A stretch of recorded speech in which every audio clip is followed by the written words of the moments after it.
एक बार फिर से स्वागत है। आज हम एक ऐसी किताब की बात करने जा रहे हैं जो सिर्फ एक किताब नहीं बल्कि एक सफर है। एक ऐसा जादुई सफर जो हमें सिखाता है कि कायनात के सारे राज हमारे अपने दिल में छिपे हुए हैं। मैं आपसे एक सवाल पूछता हूं, क्या आपके भी सीने में कोई ऐसा सपना है जिसे आप सालों से दबाते आ रहे हैं? कोई ऐसी ख्वाहिश, कोई ऐसी धुन जो बार बार आपको पुकारती है, पर आप दुनिया की भागदौड़ में, जिम्मेदारियों के बोझ कले या लोग क्या कहेंगे कि डर से उसे अनसुना कर देते हैं? अगर हां, तो आज की ये कहानी आपके लिए है।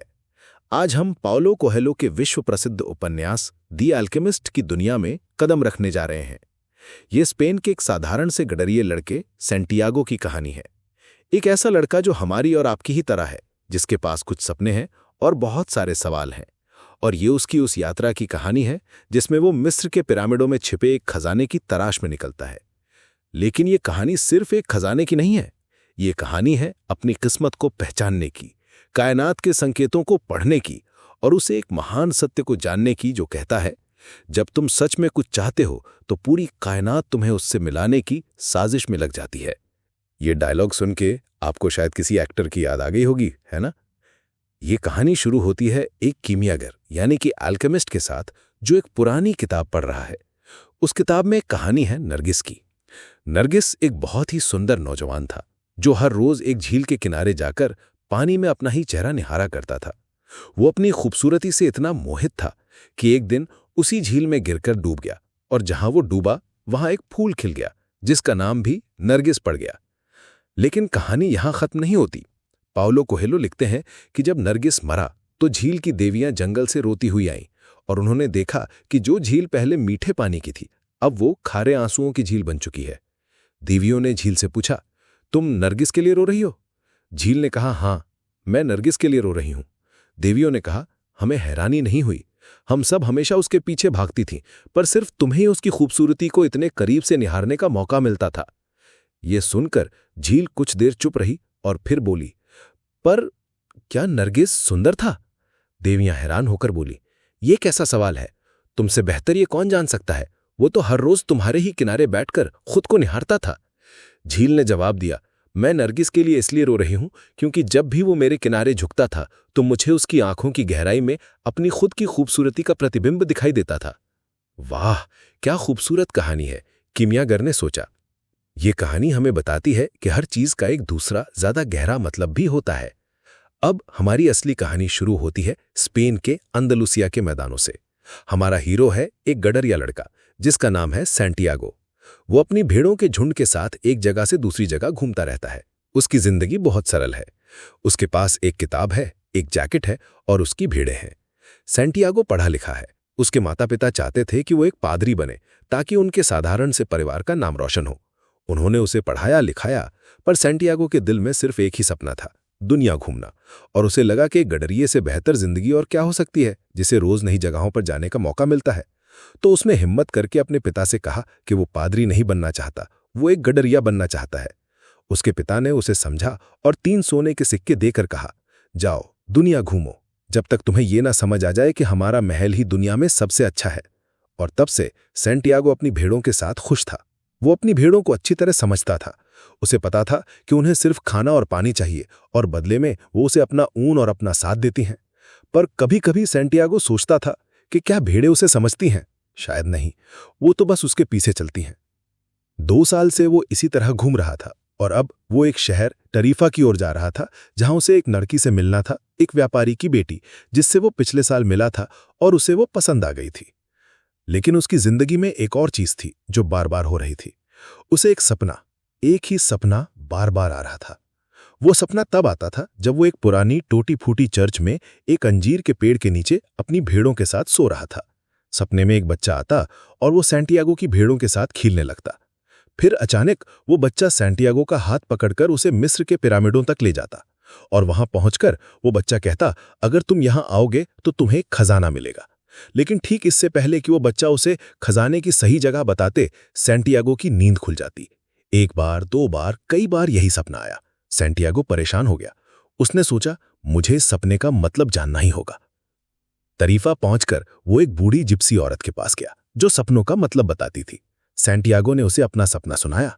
बूढ़ी औरत ने कहा, इसका मतलब बहुत सीधा है, तुम्हें मिस्र के पिरामिडों तक जाना चाहिए और वहां तुम्हें खजाना मिलेगा। सैंटियागो को बहुत गुस्सा आया। बस इतनी सी बात बताने के लिए मैंने आपको अपना समय दिया। बूढ़ी औरत ने कहा, हाँ, पर यह एक मुश्किल सपना है और इसे सच करने के लिए तुम्हें मुझे उस खजाने का 10वां हिस्सा देना होगा। सैंटियागो निराश होकर वहां से चला आया। उसे लगा कि यह सब बेकार की बात है। वो शहर के चौक पे बैठ के अपनी नई किताब पढ़ने लगा। तभी उसके पास एक बूढ़ा आदमी आके बैठ गया। वो बूढ़ा आदमी उससे बातें करने लगा। उसने सैंटियागो से पूछा कि वो कौन सी किताब पढ़ रहा है। सैंटियागो ने बेरुखी से जवाब दिया, पर बूढ़े आदमी ने कुछ ऐसा कहा जिससे सैंटियागो हैरान रह गया। बूढ़े आदमी ने कहा, यह किताब बिल्कुल दूसरी किताबों की तरह है। ये उसी एक बात पर आकर रुक जाती है जिसे दुनिया का सबसे बड़ा झूठ कहते हैं। सैंटियागो ने पूछा, दुनिया का सबसे बड़ा झूठ क्या है? बूढ़े आदमी ने जवाब दिया, वो ये है कि हमारी जिंदगी में एक वक्त ऐसा आता है जब हम अपनी किस्मत पर से अपना नियंत्रण खो देते हैं और फिर हमारी जिंदगी संयोग या भाग्य के भरोसे चलने लगती है। यही दुनिया का सबसे बड़ा झूठ है। सैंटियागो को यह सुन के झटका लगा। उसने कहा कि वो तो अपनी जिंदगी में एक गडरिया बनना चाहता था, पादरी नहीं। बूढ़े आदमी ने मुस्कुरा के कहा, हां, क्योंकि तुम दुनिया घूमना चाहते थे।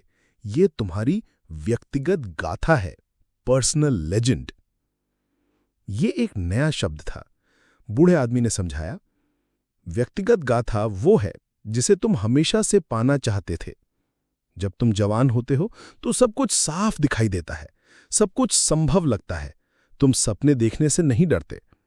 लेकिन जैसे जैसे समय बीतता है, एक रहस्यमयी शक्ति हमें ये यकीन दिलाने लगती है कि अपनी व्यक्तिगत गाथा को पाना नामुमकिन है। सैंटियागो की आंखों में एक चमक थी। उसे लग रहा था जैसे वो कोई राज जान रहा है। बूढ़े आदमी ने अपना परिचय दिया। उसने कहा, मेरा नाम मेल्किजेडेक है, मैं सैलेम का राजा हूं। सैंटियागो को लगा कि यह बूढ़ा आदमी पागल है, पर फिर उस राजा ने कुछ ऐसी बातें बताई जो सिर्फ सैंटियागो ही जानता था, और सैंटियागो को यकीन हो गया कि भाई वाह, ये राजा तो कोई और ही शक्ति है। राजा ने उसे बताया कि जब तुम अपनी व्यक्तिगत गाथा की राह पे चलते हो तो कायनात तुम्हारी मदद करती है। इसे बिगिनर्स लक या शुरुआती किस्मत कहते हैं। उसने ये भी बताया कि हर इंसान को अपनी व्यक्तिगत गाथा का पता होता है, पर ज्यादातर लोग उसे पूरा करने की हिम्मत नहीं जुटा पाते। राजा ने कहा, मैं तुम्हारी मदद करूंगा, पर तुम्हें भी बदले में कुछ देना होगा। उसने सैंटियागो से उसकी भेड़ों के झुंड का 10वां हिस्सा मांगा।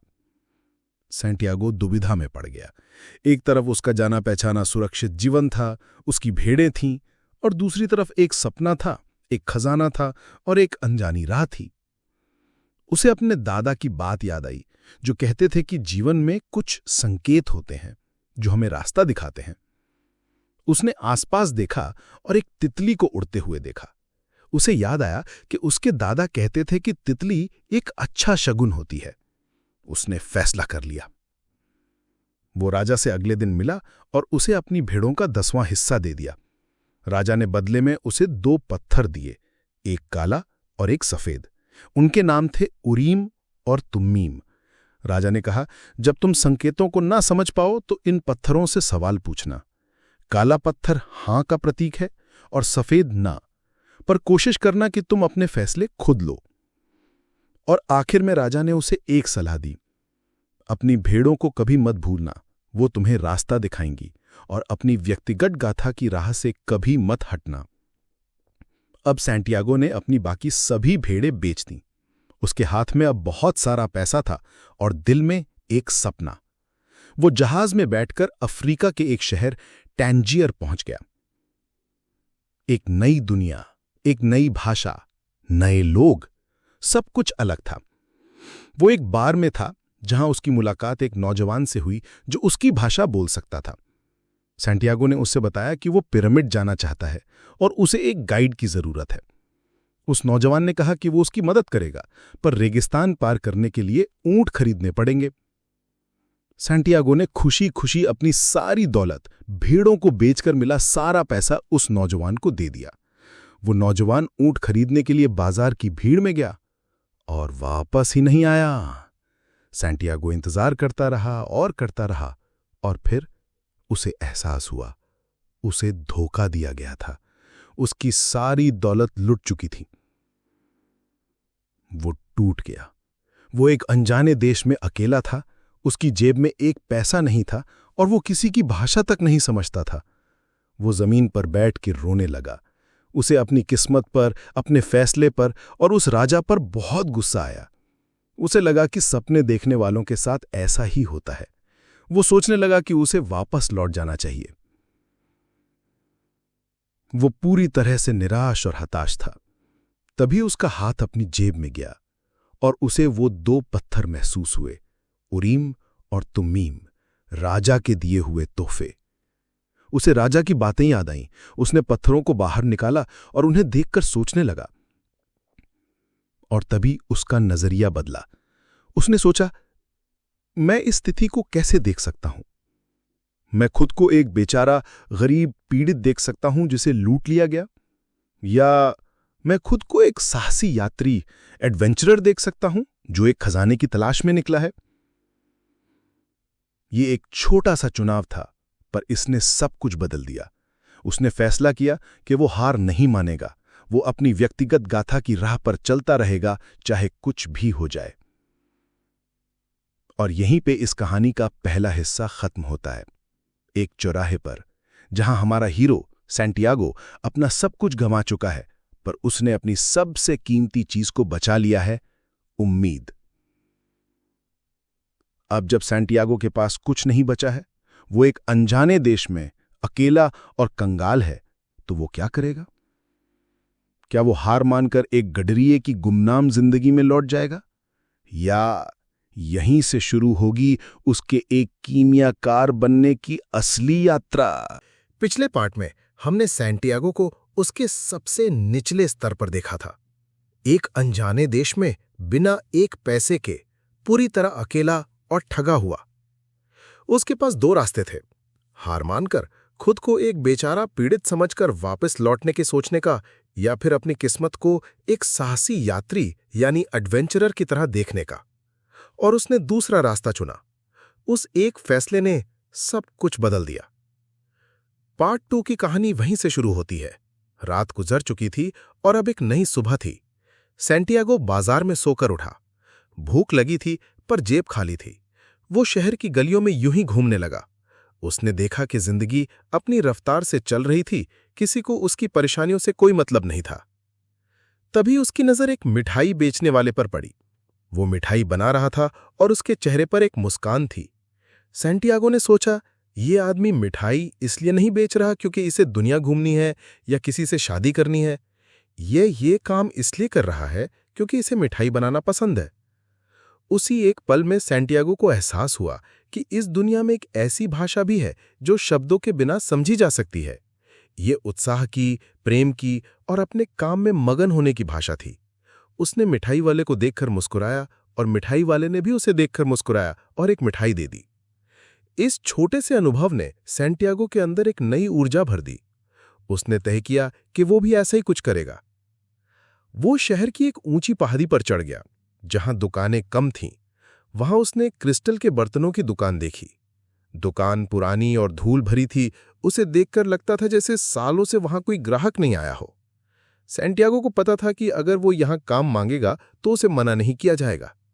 उसने दुकान के मालिक, एक बुजुर्ग आदमी को उसके सारे क्रिस्टल के बर्तन साफ करने का प्रस्ताव दिया, सिर्फ 2 वक्त के खाने के बदले में। दुकान का मालिक, जो एक शांत और थोड़ा उदास दिखने वाला आदमी था, मान गया। सैंटियागो ने पूरी लगन से उन बर्तनों को साफ करना शुरू किया। जैसे जैसे वो धूल की परतें हटाता गया, क्रिस्टल की चमक बाहर आने लगी। वो सिर्फ बर्तनों को नहीं बल्कि अपनी निराशा को भी साफ कर रहा था। जब उसने अपना काम खत्म किया तो दुकान का मालिक बहुत प्रभावित हुआ। उस दिन 2 ग्राहक दुकान में आए और उन्होंने कुछ क्रिस्टल खरीदे भी। मालिक ने सैंटियागो को खाने के साथ साथ काम पर भी रख लिया। अब सैंटियागो का एक ही मकसद था, इतनी मेहनत करना कि वो कुछ पैसे बचा सके, कुछ भेड़े खरीद सके और वापस स्पेन लौट सके। पिरामिड और खजाने का सपना अब बहुत दूर एक भूली हुई बात लगने लगा था। जैसे जैसे दिन बीतने लगे, सैंटियागो की दोस्ती उस क्रिस्टल के व्यापारी से गहरी होने लगी। वो एक बहुत ही साधारण लेकिन समझदार आदमी था। वो अक्सर एक शब्द का इस्तेमाल करता था, मखतूब। ये एक अरबी शब्द है जिसका मतलब है इट इज रिटन, यानी कि ये लिखा जा चुका है। एक दिन सैंटियागो ने व्यापारी से पूछा कि उसने उसे काम पर क्यों रखा। व्यापारी ने कहा, मखतूब, क्योंकि जो लिखा है उसे कोई नहीं बदल सकता। वो दुकान में काम करते हुए बहुत कुछ सीख रहा था। उसने सीखा कि हर काम, चाहे वो कितना भी छोटा क्यों ना लगे, अगर उसे पूरी लगन से किया जाए तो वो सम्मान के योग्य है। वो क्रिस्टल की भाषा समझने लगा था, लेकिन वो दुकान की हालत से खुश नहीं था। उसने एक दिन व्यापारी से कहा, हमें दुकान के बाहर एक शोकेस बनाना चाहिए ताकि लोग जब पहाड़ी पर चढ़ते उतरते इन खूबसूरत क्रिस्टल्स को देखें तो खरीदने के लिए आकर्षित हों। ये सुनकर व्यापारी घबरा गया। उसने कहा, मैं 30 साल से ये दुकान ऐसे ही चला रहा हूं। मैं बदलाव से डरता हूं। अगर हमने शोकेस बनाया और हमारा नुकसान हो गया तो? सैंटियागो ने उसे बूढ़े राजा मेल्कीजेडेक की बात याद दिलाई। हर आशीर्वाद जिसे स्वीकार न किया जाए वो एक अभिशाप बन जाता है। उसने कहा कि हमें संकेतों पर भरोसा करना चाहिए। बहुत सोचने के बाद व्यापारी मान गया। उन्होंने एक शोकेस बनाया और दुकान की बिक्री बढ़ गई। कुछ महीने और बीते। सैंटियागो अब भी पैसे बचा रहा था। एक दिन उसने एक और क्रांतिकारी विचार व्यापारी के सामने रखा। उसने कहा, जो लोग इस पहाड़ी पर चढ़कर ऊपर आते हैं वो थक जाते हैं और उन्हें प्यास लगती है। क्यों ना हम उन्हें इन खूबसूरत क्रिस्टल के गिलासों में चाय पिलाएं? ये सुनकर तो व्यापारी और भी ज्यादा डर गया। उसने कहा, ये एक मुस्लिम देश है, यहां लोग क्रिस्टल के गिलासों में चाय नहीं पीते। ये हमारी परंपरा के खिलाफ है। उसने सैंटियागो को बहुत डांटा। पर उस रात व्यापारी ने बहुत सोचा। उसे एहसास हुआ कि सैंटियागो सही कह रहा है। दुनिया बदल रही है और अगर वो नहीं बदलेगा तो उसकी दुकान हमेशा के लिए धूल में दबी रह जाएगी। अगले दिन उन्होंने क्रिस्टल के गिलासों में चाय बेचना शुरू कर दिया और ये विचार एक जादू की तरह काम कर गया। दुकान पर ग्राहकों की भीड़ लग गई। लोग सिर्फ चाय पीने नहीं आते थे, वो उन खूबसूरत गिलासों को खरीद कर भी ले जाते थे। दुकान की किस्मत बदल गई।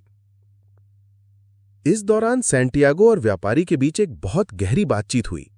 सैंटियागो ने पूछा, आप हमेशा मक्का जाने का सपना देखते थे, अब तो आपके पास बहुत पैसे हैं, आप क्यों नहीं चले जाते? व्यापारी ने एक बहुत ही गहरी और उदास बात कही। उसने कहा, मैं मक्का जाने के सपने के सहारे ही जिंदा हूं। मुझे डर है कि अगर मैंने अपना सपना पूरा कर लिया तो मेरे पास जीने के लिए कोई और मकसद ही नहीं बचेगा। ये सपना ही है जो मुझे रोज दुकान खोलने की ताकत देता है। मैं इसे हकीकत में बदलने से डरता हूं। ये सुनकर सैंटियागो को झटका लगा। उसे एहसास हुआ कि कुछ लोग अपने सपनों को पूरा करने से भी डरते हैं। वो उस क्रिस्टल व्यापारी की तरह नहीं बनना चाहता था। लगभग 1 साल बीत चुका था। एक दिन सैंटियागो ने हिसाब लगाया। उसने इतने पैसे कमा लिए थे कि वो वापस स्पेन जाकर पहले से 2 गुनी भेड़ें खरीद सकता था और एक कामयाब गडरिया बन सकता था। उसका मिशन पूरा हो चुका था। उसने व्यापारी को बताया कि वो अब जा रहा था। उस रात जब वो अपना सामान बांध रहा था तो उसके मन में एक तूफान चल रहा था। एक तरफ उसका आरामदायक जाना पहचाना भविष्य था, स्पेन, उसकी भेड़ें और वो व्यापारी की बेटी, और दूसरी तरफ एक अनजाना, मुश्किल और शायद ख्याली रास्ता था, रेगिस्तान, पिरामिड और एक खजाना जिसके होने का कोई सबूत नहीं था।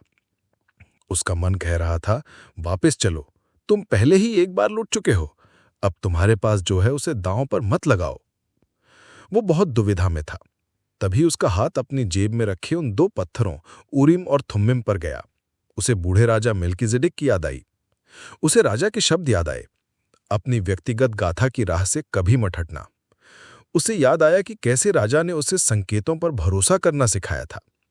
और सैंटियागो को एहसास हुआ, क्रिस्टल की दुकान पर काम करना सिर्फ पैसे कमाने का एक जरिया नहीं था, ये कायनात का एक तरीका था उसे कुछ सिखाने का। उसने वहां सब्र करना सीखा, संकेतों को पढ़ना सीखा और ये जाना कि हर काम में एक सम्मान होता है। वो भूला भाला गडरिया नहीं था जो 1 साल पहले यहां आया था।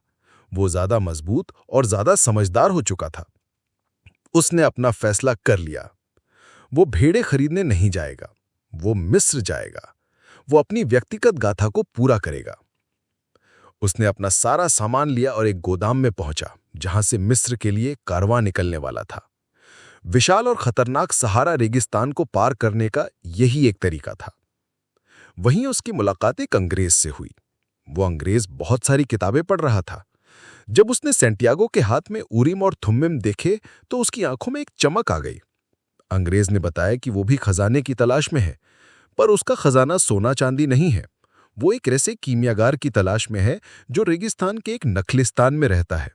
एक ऐसा कीमियागार जो किसी भी धातु को सोने में बदलना जानता है और जिसके पास जीवन का अमृत है। सैंटियागो को लगा कि यह भी एक संकेत है। दो लोग अलग अलग रास्ते पर मंजिल एक ही तरफ, मिस्र के पिरामिड। और फिर वो कारवां, सैकड़ों लोगों और ऊंटों का वो विशाल समूह रेगिस्तान की अनंत रेत में अपनी यात्रा पर निकल पड़ा। और यहीं पर इस कहानी का दूसरा हिस्सा खत्म होता है। सैंटियागो ने निराशा पर विजय पा ली है। उसने सब्र और मेहनत से वो सब कुछ वापस पा लिया है जो उसने खोया था, और उससे कहीं ज्यादा उसने आत्मविश्वास और समझ पाई है। उसने एक बार फिर आराम और सुरक्षा के रास्ते को छोड़कर अपने सपने के अनजाने और मुश्किल रास्ते को चुना है। अब वो विशाल सहारा रेगिस्तान की ओर बढ़ रहा है। इस रेगिस्तान में कौन से राज छिपे हैं? इस सफर में उसे कौन से नए संकेत मिलेंगे? क्या यहां उसे प्यार मिलेगा, या वो उस रहस्यमयी कीमियागार से मिलेगा जो किसी भी धातु को सोने में बदल सकता है? ये सब हम जानेंगे इस जादुई कहानी के पार्ट 3। पिछले पार्ट में हमने देखा कि कैसे सैंटियागो ने निराशा की धूल झाड़कर क्रिस्टल की दुकान पर मेहनत करके न सिर्फ अपना खोया हुआ पैसा वापस कमाया, बल्कि आत्मविश्वास और दुनिया की समझ भी हासिल की। उसने आराम और सुरक्षा के रास्ते को ठुकराकर एक बार फिर अपने सपने, अपनी व्यक्तिगत गाथा की मुश्किल राह को चुना। अब वो एक अंग्रेज के साथ सैकड़ों लोगों के एक कारवां में शामिल होकर विशाल और रहस्यमयी सहारा रेगिस्तान को पार करने के लिए निकल पड़ा है। उसका लक्ष्य है मिस्र के पिरामिड और वो खजाना जिसका सपना उसे बार बार आता है। ये सफर सिर्फ रेत पर चलना नहीं है, ये खुद के अंदर उतरने का सफर है। The journey into the desert's heart, रेगिस्तान के दिल में सफर। कारवां का जीवन एक नई दुनिया थी। दिन में जब सूरज आग उगल रहा होता तो सब आराम करते, और रात के सन्नाटे में जब आसमान लाखों सितारों से भर जाता तो सफर शुरू होता। चारों तरफ सिर्फ खामोशी थी, ऊंटों के चलने की आवाज और हवा की सरसराहट। शुरू शुरू में सैंटियागो अपने नए दोस्त अंग्रेज के साथ समय बिताता। अंग्रेज हमेशा अपनी मोटी मोटी किताबों में डूबा रहता था। वो कीमियागरी के रहस्य किताबों में ढूंढ रहा था। उसने सैंटियागो को बताया कि कीमियागरी सिर्फ सोना बनाने की कला नहीं है, ये खुद को बेहतर बनाने, अपनी आत्मा को शुद्ध करने की प्रक्रिया है। इसके लिए एक मास्टर वर्क की जरूरत होती है, जिसके दो हिस्से हैं।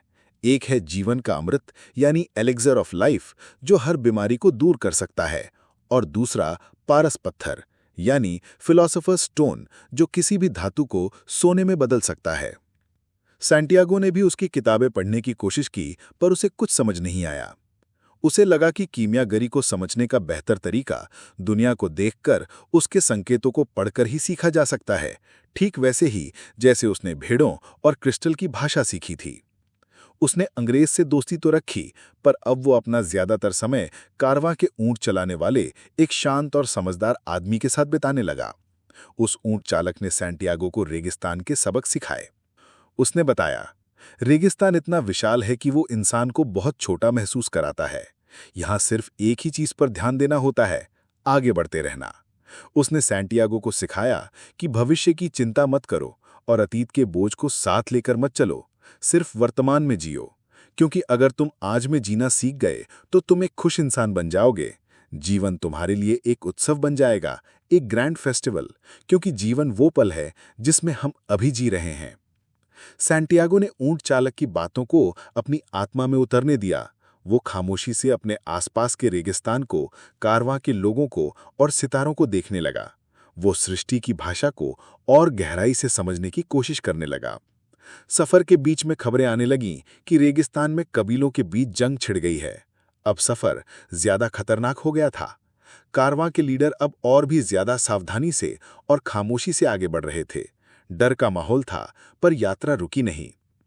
The oasis and the language of love, नखलिस्तान और प्रेम की भाषा। महीनों के लंबे और थका देने वाले सफर के बाद एक शाम दूर क्षितिज पर खजूर के पेड़ों की कतार नजर आई। वो था अल फयूम का नखलिस्तान, यानी ओएसिस, रेगिस्तान के बीचों बीच एक छोटा सा स्वर्ग जहां सैकड़ों खजूर के पेड़ थे और जीवन का अमृत यानी पानी था। कारवां के लीडर ने ऐलान किया कि जब तक कबीलों की जंग खत्म नहीं हो जाती, कारवां इसी नखलिस्तान में रुकेगा, जो एक तटस्थ जमीन थी। नखलिस्तान उम्मीद से कहीं ज्यादा बड़ा था, एक छोटे से शहर जैसा। सैंटियागो और अंग्रेज को रहने के लिए घर मिला। अंग्रेज ने तुरंत अपनी किताबें निकाली और सैंटियागो को उस 200 साल पुराने कीमियागर को ढूंढने का काम सौंपा, जिसके बारे में कहा जाता था कि वो इसी नखलिस्तान में रहता है। सैंटियागो लोगों से उस कीमियागर के बारे में पूछने लगा, पर कोई भी उसकी मदद नहीं कर पाया। थककर वो एक कुएं के पास बैठ गया। तभी वहां एक लड़की आई, जो अपने कंधे पर पानी का मटका लिए हुए थी। उसने काले कपड़े पहने थे, पर उसका चेहरा ढका नहीं था। जैसे ही सैंटियागो ने उस लड़की को देखा, समय रुक गया, हवा थम गई। उसे लगा कि जैसे सृष्टि की आत्मा अपनी पूरी शक्ति के साथ उसके सामने प्रकट हो गई है। उसे उस लड़की की आंखों में एक ऐसी भाषा दिखाई दी जिसे वो हमेशा से समझता था, पर कभी बोल नहीं पाया था। प्रेम की भाषा। उसे एक पल में सैंटियागो को यकीन हो गया कि ये सिर्फ एक लड़की नहीं है, ये वो है जिसका वो पूरी जिंदगी इंतजार कर रहा था। उसे मकतूब का असली मतलब समझ में आया। उसका इस लड़की से मिलना लिखा हुआ था। उसने हिम्मत करके लड़की से पूछा, तुम्हारा नाम क्या है? लड़की मुस्कुराई और बोली, फातिमा। सैंटियागो ने उसे बताया कि वो एक कीमियागर की तलाश में है। फातिमा ने उसे बताया कि वो ऐसे किसी को नहीं जानती, पर उसे दक्षिण दिशा की ओर खोजना चाहिए।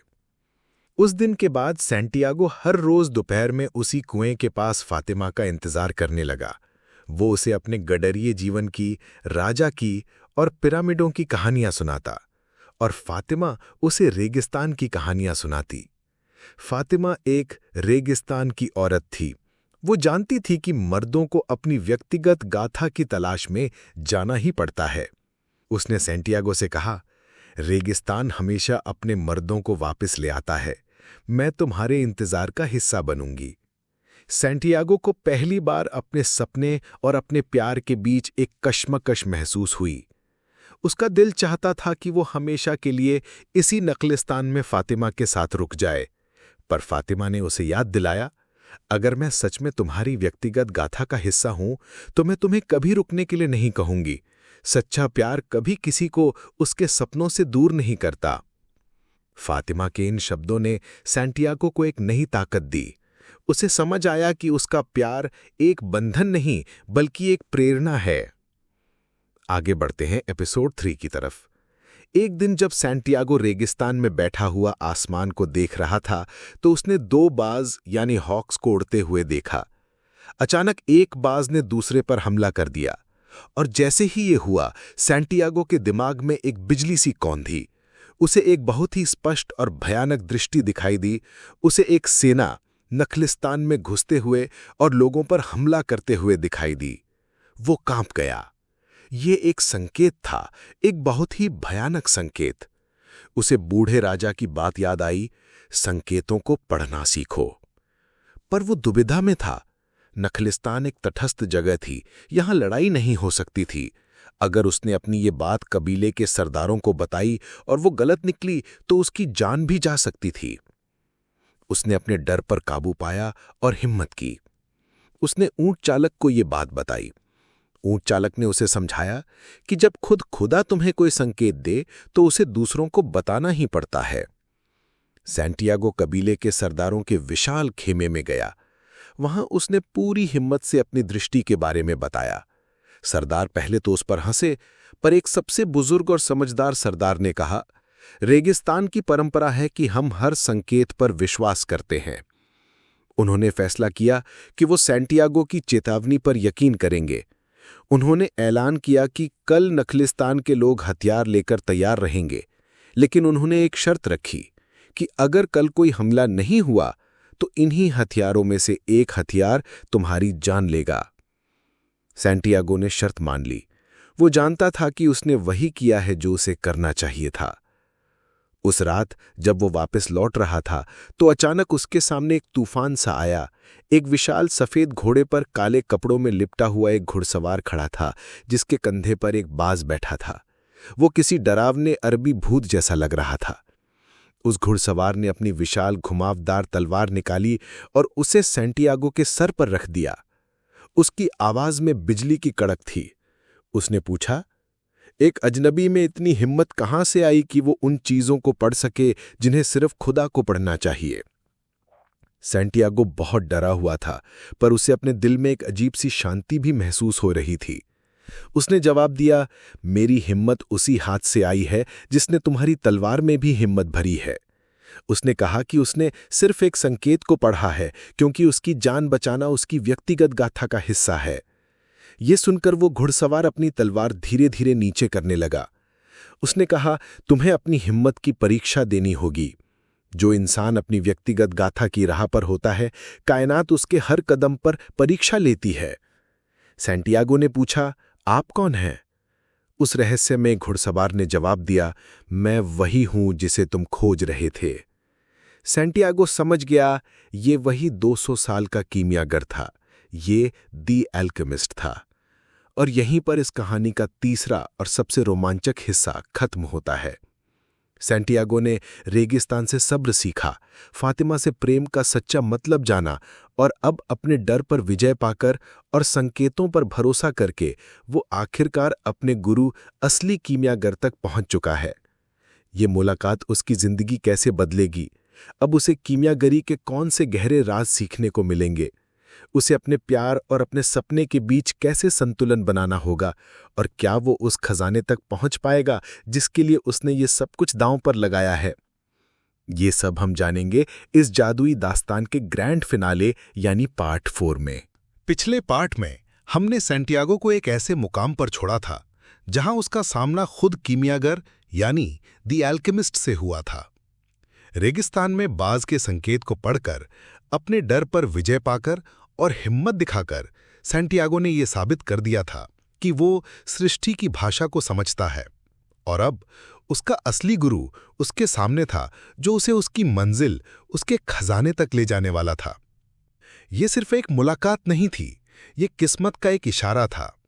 ये इस बात का सबूत था कि जब आप अपनी व्यक्तिगत गाथा की राह पर पूरी शिद्दत से चलते हैं तो कायनात आपकी मदद के लिए अपने सबसे बड़े रहस्यों को भी भेज देती है।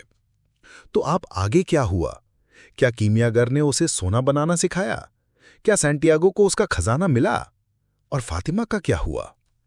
चलिए इन सभी सवालों के जवाब जानते हैं और इस असाधारण कहानी को उसके अंजाम तक पहुंचाते हैं। द अल्केमिस्ट्स गाइडेंस यानी कीमियागर का मार्गदर्शन। अगले दिन सैंटियागो की बताई हुई चेतावनी सच साबित हुई। नकलिस्तान पर हमला हुआ, पर क्योंकि वहां के लोग पहले से तैयार थे, उन्होंने हमलावरों को हरा दिया। सैंटियागो को उसके साहस के लिए बहुत सारा सोना इनाम में मिला। अब वो एक अमीर आदमी था। उस शाम कीमियागर सैंटियागो से मिलने आया। उसने कहा, तुमने अपनी हिम्मत दिखा दी, अब तुम्हें अपनी यात्रा जारी रखनी होगी। सैंटियागो दुविधा में पड़ गया। उसने कहा, पर अब मेरे पास दौलत है और मुझे मेरा खजाना यही नकलिस्तान में मिल गया है। वो है फातिमा। कीमियागर ने उसे समझाया, फातिमा तुम्हारा खजाना नहीं है, वो रेगिस्तान की औरत है और वो जानती है कि मर्द को अपने सपने के पीछे जाना ही पड़ता है। अगर तुम यहीं रुक गए तो पहले साल तुम खुश रहोगे, दूसरे साल तुम्हें पिरामिडों की याद सताएगी, तीसरे साल तुम अपनी व्यक्तिगत गाथा को भूल ना पाने के लिए फातिमा को दोष देने लगोगे और चौथे साल तुम्हारा प्यार खत्म हो जाएगा। जाओ, अपनी किस्मत को पूरा करो और फिर लौट कर आओ। कीमियागर ने उसे एक और गहरा सबक सिखाया। उसने कहा, जहां तुम्हारा दिल है वहीं तुम्हारा खजाना भी होगा। और उसने ये भी कहा कि तुम्हें अपने दिल की आवाज को सुनना सीखना होगा, क्योंकि वो तुम्हें कभी धोखा नहीं देगा। सैंटियागो ने फातिमा को अलविदा कहा। ये एक दर्द भरा पर प्रेम से भरा हुआ अलविदा था। फातिमा ने रोते हुए मुस्कुराकर कहा, मैं तुम्हारा इंतजार करूंगी। मैं एक रेगिस्तान की औरत हूं और मैं जानती हूं कि इंतजार कैसे किया जाता है। अब सैंटियागो और कीमियागर दोनों घोड़े पर सवार होकर पिरामिडों की ओर अपने अंतिम सफर पर निकल पड़े। रास्ते में कीमियागर उसे कीमियागरी के असली राज सिखाता रहा। उसने बताया कि ये दुनिया सिर्फ एक आईना है जिसमें ऊपर की दुनिया की झलक दिखाई देती है। उसने सिखाया कि अपने दिल की आवाज को कैसे सुने। सैंटियागो का दिल उससे बहुत कुछ बताता था। कभी वो डरता, कभी वो खुश होता, कभी वो बेचैन होता। कीमियागर ने समझाया, डरने की बात नहीं है, डर पीड़ा से भी बदतर होता है, क्योंकि डर सिर्फ पीड़ा की संभावना का डर है। अगर तुम अपने दिल को ध्यान से सुनोगे तो तुम पाओगे कि वो तुम्हें तुम्हारी व्यक्तिगत गाथा की ओर ही ले जा रहा है। सैंटियागो ने अपने दिल को सुनना और उस पर भरोसा करना सीख लिया। द अल्टीमेट टेस्ट, यानी अंतिम परीक्षा। जैसे ही वो पिरामिडों के करीब पहुंचने लगे, उन्हें रास्ते में एक सैनिक छावनी ने पकड़ लिया। वहां के सिपाहियों ने उन्हें जासूस समझ लिया। कीमियागर ने शांत भाव से उस छावनी के सरदार से कहा, हम सिर्फ यात्री हैं। उसने सैंटियागो का सारा सोना उस सरदार को दे दिया। सरदार को लगा कि ये काफी नहीं है। तब कीमियागर ने एक ऐसी बात कही जिसने सैंटियागो के पैरों तले जमीन खिसका दी। उसने सरदार से कहा, यह लड़का एक बहुत बड़ा जादूगर है। ये इतना शक्तिशाली है कि अगर ये चाहे तो 3 दिन में खुद को हवा में बदल सकता है और इस पूरी छावनी को तबाह कर सकता है। सरदार को यकीन नहीं हुआ, पर वो ये चमत्कार देखने के लिए तैयार हो गया। उसने कहा, अगर ये लड़का 3 दिन में खुद को हवा में नहीं बदल पाया तो तुम दोनों की जान ले ली जाएगी। सैंटियागो डर के मारे कांप रहा था। उसने कीमियागर से कहा, आपने ऐसा क्यों किया? मैं खुद को हवा में कैसे बदल सकता हूं? कीमियागर ने मुस्कुराकर जवाब दिया, मैंने सिर्फ वही कहा जो सच है। तुम इतने शक्तिशाली हो, बस तुम्हें खुद नहीं पता। डरो मत। अगर तुम मर भी गए तो कम से कम अपनी व्यक्तिगत गाथा की राह पर चलते हुए मरोगे, और ये डर में जीने से कहीं बेहतर है। अब सैंटियागो के पास सिर्फ 3 दिन थे। पहले दिन वो रेगिस्तान के पास गया और उससे बातें करने लगा। उसने रेगिस्तान से कहा, तुमने मेरे और फातिमा के प्रेम को देखा है। तुम्हें मेरी मदद करनी होगी। मुझे हवा में बदलना है। रेगिस्तान ने कहा, मैं तुम्हारी मदद तो करना चाहता हूं, पर मैं खुद ये नहीं कर सकता। तुम हवा से बात करो, वो ज्यादा समझदार है। दूसरा दिन सैंटियागो हवा से बात करने लगा। उसने हवा से कहा, तुम दुनिया के हर कोने में जाती हो, तुम हर राज जानती हो, मुझे खुद को हवा में बदलने में मदद करो। हवा ने कहा, ये मेरे बस में भी नहीं है, पर हम दोनों मिलके सूर्य से बात कर सकते हैं। तीसरे दिन पूरी सैनिक छावनी उस चमत्कार को देखने के लिए इकट्ठा हो गई। सैंटियागो ने सूर्य से बात की। उसने सूर्य से कहा, आप सबसे ज्यादा समझदार हैं। आप जानते हैं कि सृष्टि की आत्मा हर चीज को एक ही धागे में पिरोती है। सूर्य ने कहा, हां मैं जानता हूं, पर मैं भी तुम्हें हवा में नहीं बदल सकता। तुम्हें उस हाथ से बात करनी होगी जिसने ये सब कुछ लिखा है। सैंटियागो ने अपनी आंखें बंद की और खामोशी में डूब गया। उसने पहली बार उस हाथ से, उस सर्वोच्च शक्ति से बिना शब्दों के प्रार्थना की। उसने कहा कि वो जानता है कि उसका दिल और सृष्टि की आत्मा एक ही चीज है। वो कीमियागरी के राज को समझ चुका है, और जैसे ही उसे यह एहसास हुआ, रेगिस्तान में एक भयंकर तूफान उठा। हवा इतनी तेज चली कि सैनिकों के खेमे उखड़ गए। सूरज छिप गया। जब कई घंटों बाद तूफान शांत हुआ तो सैनिकों ने देखा कि सैंटियागो छावनी के दूसरी तरफ खड़ा था। वो हवा बन चुका था। उस दिन सरदार और उसके सैनिकों ने उन दोनों को पूरे सम्मान के साथ जाने दिया। कीमियागर उस सरदार को देखकर मुस्कुराया जो डर से कांप रहा था। The treasure and the twist, खजाना और कहानी में मोड़। पिरामिडों के रास्ते में वो एक मठ पर रुके। वहां कीमियागर ने सैंटियागो को कीमियागरी का असली चमत्कार दिखाया। उसने एक बर्तन में कुछ सीसा पिघलाया और उसमें पारस पत्थर का एक छोटा सा टुकड़ा डाला। देखते ही देखते वो सीसा चमकदार सोने में बदल गया। उसने उस सोने के 4 हिस्से किए। एक हिस्सा मठ को दिया, एक हिस्सा खुद रखा, एक हिस्सा संतियागो को दिया और चौथा हिस्सा मठ के मठाधीश को देते हुए कहा, ये भी इस लड़के का है, जब इसे जरूरत पड़ेगी तो ये वापस आएगा। अब बिछड़ने का समय था।